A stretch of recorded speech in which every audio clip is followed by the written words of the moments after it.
Okay hello students, welcome back to this YouTube channel let's learn with Rajni sir classes. तो कैसे हैं आप सभी? मस्त और बढ़िया होंगे। आज के एक नए लेक्चर में आपका बहुत बहुत स्वागत है मेरे भाई। क्वेश्चन नंबर 32 की बात करेंगे। आपको मेरे भाई पता होगा कि अपन एनसीईआरटी के एग्जाम्पलर की बात कर रहे हैं। 31 तक का पूरा फुल डिस्कशन हो चुका है। अगर कोई क्वेश्चन में मेरे भाई डाउट होगा तो आप कमेंट बॉक्स में पूछ सकते हैं, सर ये क्वेश्चन नहीं समझ में आया। अभी अपन डिस्कस करेंगे क्वेश्चन नंबर 32। स्क्रीन पे देखिए, मैं आपके सामने क्वेश्चन नंबर 32 लगाता हूं। क्लास 10th का NCERT exemplar chemical reaction and equation की क्लास है मेरे भाई, भूल मत जाना। समझ में आया? भूल मत जाना। तो यहां पे स्क्रीन पे देखो, मैंने क्वेश्चन नंबर 32 लगाया। मैं भी रीड करता हूं साथ में, ठीक है? चलो, एलिमेंट एक्स, एक सेकेंड रुक जाइए। Element x which is an oxide of group 2 element. ठीक है सर, एक एलिमेंट एक्स है। ठीक है सर, इतना बात तो पता चला कि एक एलिमेंट एक्स है, वो भी ग्रुप 2 का वो एलिमेंट है। ठीक है सर, अब तक ये पता चल गया। अब आगे पढ़ते हैं। अच्छा, वो भी विच इज ऑक्साइड। अच्छा, ये ऑक्साइड है, ग्रुप 2 ऑक्साइड्स ऑफ, लिख देता हूं यहां पे ऑक्साइड ऑफ ग्रुप 2। जैसे जैसे पढ़ते जा रहे हैं वैसे वैसे पता चल रहा है। ये दिखा मुझे कि एक एलिमेंट एक्स है, ये जो एक्स है मेरे भाई, ये ऑक्साइड है ग्रुप 2 का। ठीक है, ठीक है, ग्रुप 2 एलिमेंट है। ठीक है, उसका ऑक्साइड होने वाला है। अब आगे पढ़ते हैं कि क्या होने वाला है। चलो, विच इज यूज्ड, ठीक है, इंटेंसिवली इन सीमेंट इंडस्ट्री। ठीक है सर, इसका यूज करते हैं अपन, यूज करते हैं सीमेंट इंडस्ट्री में। ठीक है, चलिए सर, सीमेंट इंडस्ट्री में इसकी यूज करते हैं। आगे पढ़िए। The element is present in bone also. ठीक है, ये एलिमेंट बोन्स में भी प्रेजेंट है। बोन्स, प्रेजेंट इन बोन्स लिख देता हूं यहां पे। प्रेजेंट ये इसकी बात हो रही है। ठीक है, प्रेजेंट इन बोन्स ऑल्सो। ठीक है, यानी कि उस एलिमेंट का यूज करते हैं अपन सीमेंट इंडस्ट्री में, बोन्स में प्रेजेंट होता है ऑलरेडी। चलो नेक्स्ट देखते हैं क्या बोल रहा है। On treatment with water it form solution. अच्छा ठीक है, पानी के साथ जब अपन इसको क्या करते हैं, पानी के साथ अपन जब इसका रिएक्शन कराते हैं मेरे भाई, यहाँ पे वो एलिमेंट है जो भी होने वाला है। ठीक है, इसका रिएक्शन जब पानी के साथ कराते हैं तो ये क्या देता है कि कोई बेस देता होगा, तभी तो ये रेड को ब्लू में कन्वर्ट करेगा। कोई बेस देगा, कोई बेसिक नेचर का कोई कुछ बनाने वाला, बेसिक नेचर का फॉर्मेशन करेगा। इतना देखो पकड़ना पड़ेगा अपन को, इतना घुमा रहा है, अपन को पूरा पकड़ना पड़ेगा कि क्या ही बोलने वाला है। तो अपन को ये बात समझ में आ गया कि वो ऐसा कुछ है कि जिसको पानी में डालने के बाद वो बेसिक नेचर का हो रहा है। यानी कि सर आपको कैसे पता चला बेसिक नेचर का है मेरे भाई? बेसिक नेचर का ऐसे पता चल रहा है कि वो बोल रहा है कि रेड टू ब्लू में वो कन्वर्ट हो रहा है, ऐसा कुछ बोल रहा है। रीड करते हैं अपन, देखो। विच टर्न रेड लिटमस ब्लू। ठीक है, रेड लिटमस को ब्लू बना देगा। आगे पढ़ते हैं। Identify x and also right the chemical reaction involve. ठीक है, अब एक्स को आइडेंटिफाई करो कि कौन सा एलिमेंट एक्स है। तो ये सारी की सारी खास बात अगर आपको देखना हो, अगर वो सीमेंट इंडस्ट्री में यूज हो रहा है, ठीक है, बोन्स में प्रेजेंट है और ग्रुप 2 का एलिमेंट भी है, तो आपको पहचानना पड़ेगा मेरे भाई वो एलिमेंट कोई और नहीं, वो एलिमेंट कैल्शियम है। इतना आपको पता होना चाहिए। ठीक है सर, अगर उसके oxide, that means calcium oxide को अपन पानी के साथ रिएक्शन करा दें, ये क्विक लाइम है मेरे भाई, ठीक है, इसका रिएक्शन करा दें तो स्लैग्ड लाइम बनाएगा कैल्शियम हाइड्रोक्साइड, जो कि रेड लिटमस को ब्लू में कन्वर्ट करेगा। ये कैल्शियम हाइड्रोक्साइड ना रेड लिटमस को ब्लू में कन्वर्ट कर देगा। समझ में आ रहा है मेरे भाई? बहुत इजी है। ये बेस है और बेस में अपन रेड कलर के लिटमस पेपर को डालते हैं तो it convert into blue colour. कोई दिक्कत की बात नहीं, बहुत सिंपल सी बात है। समझ में आया? चलो नेक्स्ट क्वेश्चन अपन डिस्कस करेंगे। राइट, देखो आपकी स्क्रीन पे लगाया मैंने क्वेश्चन नंबर 33, ध्यान से देखना। Right balance chemical equation for each of the following and also them. ठीक है, और ऑल्सो क्लासिफाई देम, ऐसा कुछ बोल रहा है। कोई बात नहीं, अपन एक एक पढ़ेंगे, एक एक की बात करने वाले हैं, कोई शर्माने की बात नहीं। चलो आ जाओ, जो जरूरत पड़ेगा मैं बोर्ड पे लिखूंगा, आप स्क्रीन पे ध्यान दो कि क्या स्क्रीन पे लगा हुआ है आपके सामने। देखो, बोल रहा है कि lead acetate solution is treated with dilute sulphuric acid. नहीं, डाइल्यूट हाइड्रोक्लोरिक एसिड। जितना बोला है उतना पहले लिखेंगे। उसने मेरे भाई क्वेश्चन नंबर 33 में लिख देता हूं, यहां पे 33 का ए करा रहा हूं। उसने यही बोला है अभी तक कि लेड एसीटेट यानी कि PbCH3COO का होल ट्वाइस मेरे भाई एक्वस सॉल्यूशन में होगा ये। ठीक है, एक्वस सॉल्यूशन में होगा। ठीक है, इसका रिएक्शन कराने के लिए बोल रहा है HCl के साथ, तो ये भी बात तो सही है, समझ में आ गया, अपन ने करवा लिया। अब आगे पढ़ते हैं, जैसे जैसे क्वेश्चंस पढ़ा करो वैसे वैसे लिखा करो। अब तक मैंने यही पढ़ा कि लेड एसीटेट सॉल्यूशन को रिएक्ट कराओ हाइड्रोक्लोरिक एसिड के साथ, ठीक है। चलो आगे देखो, ध्यान दो कि क्या होने वाला है। To form lead chloride and acetic acid solution, ठीक है। उसने बोला कि लेड क्लोराइड और एसिटिक एसिड सॉल्यूशन बन रहा है। सर लेड क्लोराइड का फॉर्मूला क्या होता है, तो PbCl2 होता है। एसिटिक एसिड ये सॉलिड में है, ठीक है, एज अ पीपीटी बनेगा ये, ठीक है। एसिटिक एसिड का सॉल्यूशन बन गया CH3COOH, ठीक है। समझ में आ रहा मेरे भाई, एक्वस मैंने लिखा यहां पे, यानी कि कितनी सिंपल बात आपने कर दिया सर, ठीक है। अपन एक बार सेंटेंस पूरा मैच कर लो, पूरे सेंटेंस को मैच कर लो। ये तो फॉर्मूला लिखा अपन ने अभी, ठीक है। उसने क्या ही बोला है कि लेड एसीटेट सॉल्यूशन को ट्रीट किया अपन ने किसके साथ, आप नीचे भी देखते रहो ऊपर भी देखते रहो, किसके साथ किया है, डाइल्यूट हाइड्रोक्लोरिक एसिड के साथ, ठीक है। लेड क्लोराइड और एसिटिक एसिड का सॉल्यूशन बन गया, कोई दिक्कत की बात नहीं है। और पूछ रहा था ये कि क्लासिफाई करो, बैलेंस करो, दो काम करो। चलो सबसे पहले अपन बैलेंस करते हैं, उसके बाद बात करेंगे। वैसे बैलेंस करते हैं, यहां पे लेड एक बार है सर, लेड यहां पे भी ऑलरेडी एक बार है, लेड बैलेंस, ठीक है सर। चलो यहां पे कार्बन मेरे भाई 2 टाइम्स है, यहां पे कार्बन मेरे भाई 1 टाइम्स, नहीं 1 2 टाइम्स ऑलरेडी, ठीक है। चलो कार्बन भी बैलेंस है, चलो 2 ये है और 2 2 4, राइट। चलो 4 टाइम ऑक्सीजन है यहाँ पे 2 टाइम्स ऑक्सीजन है सर, तो यहाँ पे 2 आपको लगाना पड़ेगा। 2 मैंने लगा दिया बहुत ही इजीली। चलो ऑक्सीजन बैलेंस हो गया सर, लेकिन यहां पे जरा बात को समझना कि यहां पे कितनी बार क्लोरिक कार्बन था, यहां पे सॉरी कार्बन 1 2 और 2 2 4 कार्बन, हो 4 कार्बन यहां पे है और 2 कार्बन यहां पे 2 2, यानी कि ये भी 4 कार्बन बैलेंस हो गया। चलो अभी क्या बच रहा है उसको चेक करो, क्लोरीन को चेक करो, तो मेरे भाई क्लोरीन 2 टाइम से यहां पे 1 टाइम से यहां पे भी 2 लगाते हैं। देखो बैलेंस करने का सिस्टम क्या है कि आप अपने आप चेक कर लो कि मेरे भाई कि reactant side and product side atoms equally present है कि नहीं है। हो गया, चलो यहां पे 2 टाइम्स क्लोरीन है, हो गया, ठीक है मेरे भाई, 2 टाइम क्लोरीन हो गया, 2 टाइम्स हाइड्रोजन यहां पे है, तो 2 टाइम्स हाइड्रोजन ये भी तो प्रेजेंट है, यानी कि इक्वेशन तो सर बैलेंस हो गया, ठीक है। सर ये किस टाइप का केमिकल रिएक्शन था, तो यहां पे क्या हो रहा था कि आयंस का अदला बदली हो रहा था। ये पॉजिटिव था, ये एसिटेट आयन था, ये लेड आयन था, ये हाइड्रोजन आयन, क्लोराइड आयन, अपन ने आयनों का अदला बदली कर लिया। दैट मींस मेरे भाई ये डबल डिस्प्लेसमेंट रिएक्शन है। कौन सा है मेरे भाई, डबल डिस्प्लेसमेंट, ठीक है। मैं लिख देता हूं यहां पे डबल डिस्प्लेसमेंट रिएक्शन है सर, कितनी अच्छी बात है। अगर आप इसको कहना चाहें तो प्रेसिपिटेशन रिएक्शन भी, क्योंकि यहां पे एज अ पीपीटी मिल गया तो बोल सकते हैं सर ये प्रेसिपिटेशन रिएक्शन भी है, कोई दिक्कत की बात नहीं है। वैसे आप जनरली लिख लो कि ये डबल डिस्प्लेसमेंट रिएक्शन है। चलो 33 का बी आपके स्क्रीन पे लगाता हूं मैं, 33 का बी आपके स्क्रीन पे लगाता हूं मैं, ध्यान से रीड करो। चलो a piece of sodium metal, ठीक है, इज ट्रीटेड विथ, किसके साथ ट्रीट करा रहे हैं मेरे भाई, नहीं ट्रीट नहीं, सॉरी वो फर्स्ट क्वेश्चन रीड कर रहा हूं मैं, सेकंड करना है ना। A piece of sodium metal is added to absolute ethanol, ठीक है सर, जितना बोले उतना लिखो। एथेनॉल का फॉर्मूला C2H5OH होता है, ठीक है सर, ये लिक्विड में ही होता है वैसे, और ये पीस ऑफ सोडियम को ऐड करो, सॉलिड स्टेट में है।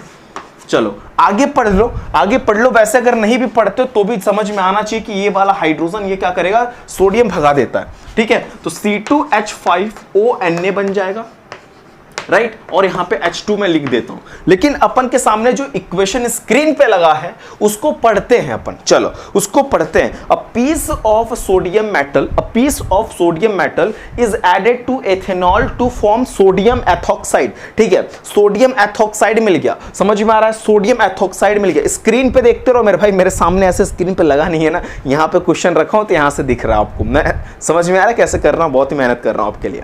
चलो तो कहां पे आगे भाई, sodium ethoxide and hydrogen gas का फॉर्मेशन हो गया। ठीक है, चलो अब क्या ही बात करना है, अगर लिखना चाहते हो तो गैस लिख लो, कोई दिक्कत नहीं, यहां पे ऑलरेडी कोई दिक्कत की बात नहीं है वो। अब अपन को ये किस टाइप का सर केमिकल रिएक्शन हो रहा है ये बताओ। अच्छा, यहां पे क्या हो रहा है कि हाइड्रोजन था, यहां पे सोडियम था, यानी कि हाइड्रोजन का डिस्प्लेसमेंट हो गया ना। ये बताओ, हाइड्रोजन था, यहां पे हाइड्रोजन नहीं है, तो हाइड्रोजन का डिस्प्लेसमेंट हो गया ना। अपन इसको बोल सकते हैं, अपन बोल सकते हैं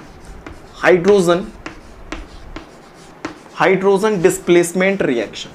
क्या बोल सकते हैं? Hydrogen displacement reaction. ठीक है, हाइड्रोजन डिस्प्लेसमेंट रिएक्शन। ठीक है, कोई दिक्कत की बात है? Hydrogen displacement reaction equation balance है कि नहीं देख लो एक बार भाई। 2 टाइम्स कार्बन बैलेंस है, ठीक है सर। 516 टाइम हाइड्रोजन है यहाँ पे। अच्छा सर, यहाँ पे 5 और 2 7 है ना। अच्छा, यहाँ पे 2 पहले लगाओ, अगर यहाँ पे 2 लगा ही देते हैं तो 2 2 4 हो गया कार्बन। ठीक है, यहाँ पे भी 2 लगाओ, ठीक है, 2 2 4 हो गया, यानी कि अब कार्बन को अब उसको बैलेंस करो। अच्छा, 2 टाइम यहाँ पे वो भी तो हो गया, सोडियम भी तो 2 टाइम हो गया। चलो 2 यहाँ पे सोडियम लगाओ, काउंट करो, फटाफट काउंट करो। 5 1 6 2 12, ठीक है, 5 2 12, अरे सॉरी 5 2 10, और यहाँ पे 6, यहाँ पे 2 है ना, तो यानी कि 12 हो रहा है। ठीक है, चलो यहाँ पे 12 हो रहा है, यहाँ पे 12 हो रहा है, यहाँ पे 12 हो रहा है, और यहाँ पे भी 12 हो गया, कोई दिक्कत की नहीं है। देखो 5 1 6 6 2 12 हो गया, और ये 5 2 10 हो गया यहाँ से, और 2 ये 12 हाइड्रोजन हो गया। 2 टाइम ऑक्सीजन यहाँ पे है मेरे भाई, 2 टाइम ऑक्सीजन यहाँ पे भी है, बैलेंस हो गया। चलो टाइम वेस्ट नहीं करो, 33 के सी पे आओ, 33 के सी पे आओ। ठीक है, देखो 33 का सी आपके स्क्रीन पे लगा, ध्यान से देखना 33 का सी क्या ही बोल रहा है। चलो, iron third oxide on heating with carbon monoxide, जितना बोले उतना लिखो। आयरन थर्ड ऑक्साइड का फॉर्मूला सर Fe2O3 होता है, क्योंकि आयरन थर्ड का मतलब आयरन अपने 3 वैलेंसी के साथ, ऑक्सीजन की वैलेंसी 2 होती है, Fe की वैलेंसी 3 लगाना, क्योंकि वो बोल रहा है मेरे भाई आयरन थर्ड ऑक्साइड, यानी कि Fe3O2 किसके साथ रिएक्शन कराना है, कार्बन मोनोऑक्साइड गैसेस स्टेट में होगा जनरली, कोई दिक्कत नहीं है। चलो उसके बाद क्या ही बोलना है सर, चलो रिएक्शंस पढ़ते हैं, क्या बोलना चाहता है वो। अब iron third oxide on heating with carbon monoxide gas, ठीक है, on heating with carbon monoxide gas to form solid iron and liberate carbon dioxide. अच्छा, सॉलिड आयरन का फॉर्मेशन हो गया, तो लिखो Fe सॉलिड में, और कार्बन डाइऑक्साइड लिबरेट हो गया, यानी कि कार्बन डाइऑक्साइड गैस निकल गया। चलो इक्वेशन को क्या कर दे, एक बार चेक कर लो कि पूरा बैलेंस है कि नहीं है। ठीक है, अच्छा बैलेंस तो करना ही है, बैलेंस की बात नहीं, पूरा पढ़ के सेंटेंस को मैच कर लो कि आयरन थर्ड ऑक्साइड का रिएक्शन अपन ने करा दिया किसके साथ, कार्बन मोनोऑक्साइड गैस के साथ। ठीक है सर, सॉलिड आयरन मिल गया और कार्बन डाइऑक्साइड गैस मिल गई, ये तो बात सिंपल सी हो गई। अब इसमें यह देखना है कि किस टाइप का ये केमिकल रिएक्शन है, वो देखो, इस इक्वेशन को बैलेंस करो, 2 काम करो। फर्स्ट ऑफ ऑल अपन देखते हैं कि यहां पे ऑक्सीजन था, ठीक है सर, यहां पे ऑक्सीजन नहीं है, यानी कि रिमूवल ऑफ ऑक्सीजन हो गया। अगर ऑक्सीजन हट गया मेरे भाई, तो ये किस में पढ़ाया गया था, किस टाइप के केमिकल रिएक्शन में बताया था, removal of oxygen is known as reduction होता है। तो सर ये रिडक्शन रिएक्शन होगा कि नहीं होगा, मैं लिख देता हूं, रिडक्शन रिएक्शन लिखना, क्योंकि यहां पे ऑक्सीजन है, यहां पे ऑक्सीजन नहीं है, तो वहां से यहां तक का सफर में क्या हुआ, ऑक्सीजन गायब हो गया। ऑक्सीजन का गायब होना is known as reduction reaction, बहुत सिंपल सी बात है। चलो यानी कि पता तो चल गया, बट सर ये इक्वेशन बैलेंस नहीं लग रहा है अपन को, यहां पे 2 टाइम्स है या, अच्छा 3 1 4 ऑक्सीजन है, ठीक है, यहां पे 2 टाइम्स है, तो अपन यहां अगर 2 लगा दें तो 4 हो जाएगा। अच्छा आयरन सर यहाँ पे 2 है, तो आयरन 2 लगा दो, ठीक है सर, आयरन में अपन ने 2 लगा दिया, और इक्वेशन को चेक करो। अच्छा ये देखो 2 टाइम्स कार्बन है यहाँ पे, तो 2 लगाना पड़ेगा। चलो 2 और ये 3 5 हो गया, वाह सर वाह, मौज कर दिया आपने, है ना। 2 और ये 3 मेरे भाई 5 हो गया ना, 2 और ये 3 5 हो गया ना, और यहाँ पे कितना हो रहा है, 2 2 4 हो रहा है। अच्छा एक काम करो, इसको 3 बनाओ तो 6 हो जाएगा, ठीक है सर, 6 हो जाएगा, और इसको भी अगर अपन 3 बना दें, इसको भी अपन 3 बना दें, तो 3 ये 6 हो गया। अब देखते हैं क्या मामला टेढ़ा हो रहा है, अब देखते हैं मामला क्या टेढ़ा हो रहा है। 2 बार आयरन बैलेंस है, ठीक है सर, 3 बार कार्बन 3 बार कार्बन बैलेंस है सर, 3 बार ऑक्सीजन यहाँ पे, 3 बार ऑक्सीजन यहाँ पे, 6 टाइम ऑक्सीजन है यहाँ पे, 3 2 6। वाह सर वाह, मौज कर दिया आपने, इक्वेशन बैलेंस कर दिया सर आपने। चलो क्वेश्चन नंबर 34 का, अरे सॉरी 34 नहीं, अभी एक बचा है ना, ठीक है। 33 का डी की बात करो, 33 के डी का आपके स्क्रीन पे मैंने लगाया, ठीक है। रीड करते हैं अपन, जैसे जैसे पढ़ते जाएंगे वैसे वैसे लिखते जाएंगे, कोई दिक्कत की बात नहीं है। Hydrogen sulphide gas, hydrogen sulphide gas react with oxygen gas, कितना बोला है उतना लिखो। बोला है कि hydrogen sulphide gas react with oxygen gas, कितना मजा आ रहा है ना, जैसे जैसे बोल रहा है वैसे लिखने में कितना अच्छा लग रहा है। चलो हाइड्रोजन सल्फाइड गैस को ट्रीट कराओ, रिएक्ट कराओ ऑक्सीजन गैस के साथ। अब पढ़ो आगे क्या बोल रहा है, to form solid sulphur and liquid water, क्या बोल दिया कि to form solid sulphur, to form solid sulphur, ठीक है, एंड लिक्विड वाटर, कितना मजा आ रहा है ना भाई, कितना लिक्विड वाटर बोल दिया। चलो इक्वेशन को देखो, इक्वेशन को देखो, यहां पे सल्फर था, यहां पे सल्फर है, बट सल्फर के साथ यहां हाइड्रोजन था, यहां पे हाइड्रोजन नहीं है। सर हाइड्रोजन का गायब होना is known as oxidation reaction, यानी कि ये किस टाइप का रिएक्शन है, ये मेरे भाई ऑक्सीडेशन रिएक्शन है, ये मेरे भाई ऑक्सीडेशन रिएक्शन है। अच्छा सर ऑक्सीडेशन रिएक्शन का मतलब यही होता है ना, ऑक्सीडेशन रिएक्शन का मतलब यही होता है ना, removal of hydrogen and adding of oxygen. Sir यहां पे हाइड्रोजन था, यहां पे हाइड्रोजन नहीं है, यानी कि हाइड्रोजन निकल गया। हाइड्रोजन का निकलना is known as oxidation reaction. Sir equation balance है कि नहीं है चेक करते हैं। 2 time hydrogen 2 time hydrogen, sulphur sulphur balance, oxygen, ओहो ऑक्सीजन जी आप नहीं बैलेंस हैं, तो 2 टाइम ऑक्सीजन यहाँ पे 2 टाइम यहाँ पे मैंने कर दिया। अब चेक करते हैं, अब हाइड्रोजन जी भी डिस्टर्ब हो रहे हैं, ठीक है। अच्छा यहाँ पे सर सल्फर भी डिस्टर्ब हो गए, तो 2 लगा लो, कितना अच्छा लग रहा है ना कि 2। अब देखो तो 2 टाइम सल्फर 2 टाइम सल्फर, ठीक है, 2 2 4 हाइड्रोजन, 2 2 4 हाइड्रोजन, 2 टाइम ऑक्सीजन और ये 2 टाइम ऑक्सीजन, इक्वेशन बैलेंस हो गया, इक्वेशन बैलेंस हो गया। कोई दिक्कत है, एक बार चेक कर लो, स्क्रीनशॉट ले लो, स्क्रीनशॉट मारो, 3 उंगलियों का यूज करो फटाफट ऐसे, ठीक है, 3 उंगली यूज करिए फटाफट, हो गया। चलो स्क्रीनशॉट ले लिया। नेक्स्ट क्वेश्चन आपके स्क्रीन पे लगाता हूं मैं, क्वेश्चन नंबर मेरे भाई 34 होने वाला है। 34 क्वेश्चन बहुत इजी होने वाला है। क्या बोल रहा है कि why do we store silver chloride in dark coloured bottle, क्यों अपन डार्क कलर्ड बॉटल में सिल्वर क्लोराइड को रखते हैं। आपको एक बात पता होना चाहिए कि ये लाइट सेंसिटिव होता है सिल्वर क्लोराइड, ठीक है। सिल्वर क्लोराइड क्या होता है, सिल्वर क्लोराइड क्या होता है, जब इसको सनलाइट मिल जाएगा, जब इसको सनलाइट मिल जाएगा तो ये सिल्वर के फाइन पार्टिकल्स में ब्रेक डाउन हो जाएंगे। जबकि अपन इस वजह से देखो सिल्वर क्लोराइड को अपन क्या करते हैं डार्क बॉटल में इसलिए रखते हैं क्योंकि ये लाइट सेंसिटिव होता है और ये डिकम्पोज होके फाइन पार्टिकल, सिल्वर के फाइन पार्टिकल और क्लोरीन का फॉर्मेशन कर देगा। समझ में आया, समझ में आया। एक बार क्वेश्चन रीड कर लो कि why do store silver chloride in dark coloured bottles. Silver chloride को डार्क कलर्ड बॉटल में इसलिए रखते हैं क्योंकि ये लाइट सेंसिटिव होता है।